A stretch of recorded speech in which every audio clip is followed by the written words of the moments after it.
एक घर में माँ बाप और उनका एक नन्हा सा बेटा था। बेटे का नाम टेसू था। वह बहुत प्यारा था। बेटे के पैदा होने के बाद से उसकी माँ बीमार थी और बीमारी के चलते उसका देहांत हो गया। अब बेटा छोटा था। पिता को चिंता होने लगी बेटे की। बेटे को कैसे पाले, वो अभी छोटा है, बिना दूध पिए कैसे रहेगा। उसने बेटे के पालन पोषण के लिए दूसरी शादी कर ली। उसका नाम सुहानी था। अपने बेटे टेसू के लिए नई मां ले आया।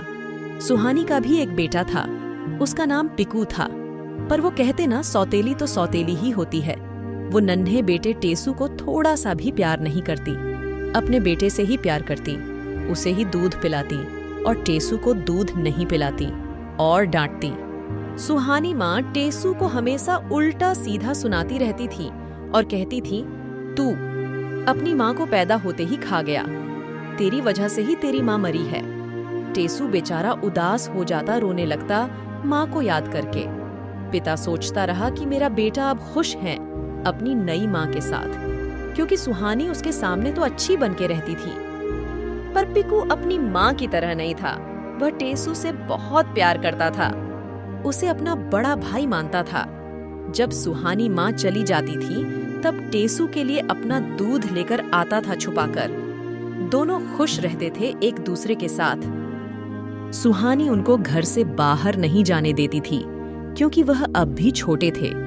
पीकू और टेसू ने एक प्लान बनाया घर से बाहर निकलने का। जब मम्मी पापा घर से बाहर चले जाएंगे तब हम दोनों आज बाहर घूमने जाएंगे। जब घर पर कोई नहीं था तो मौका देखकर घर से बाहर आ गए और आगे एक जंगल में चले गए। दोनों जंगल में खेलने लगे। दोनों अचानक से पिकू एक जाल में फंस गया। टेसू घबरा गया, सोचने लगा।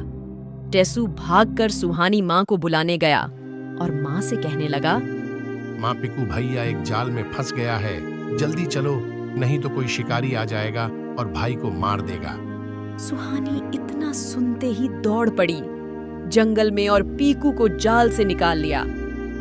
टेसू कहने लगा माँ से, मैं ही बुरा हूँ, सब मेरी वजह से ही होता है।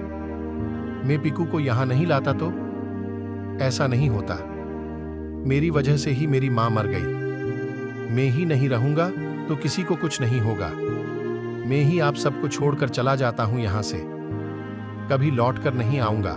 ऐसा सुनकर सुहानी बोली, नहीं बेटा, अभागिन तो मैं हूँ जो इतने प्यारे बेटे को कोसती रही, हमेशा तुम्हें गलत समझा, पर तुम तो हीरा हो हमारे लिए।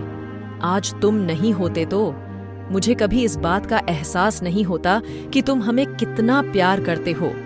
मैं ही गलत थी जो तुम्हें अपनी ममता से दूर रखा, पर अब मुझे अपनी गलती का एहसास हो गया है। अब से तुम दोनों मेरे लिए बराबर हो, मेरे प्यारे बेटे दोनों। अब से मेरी ममता में कोई फर्क नहीं होगा। पिकू और टेसू दोनों को माँ ने गले लगा लिया और उन्हें प्यार करने लगी। हमारी ये कहानी आपको कैसी लगी, हमें कमेंट बॉक्स में जरूर बताएं। मिलते हैं ऐसी ही एक और नई कहानी के साथ।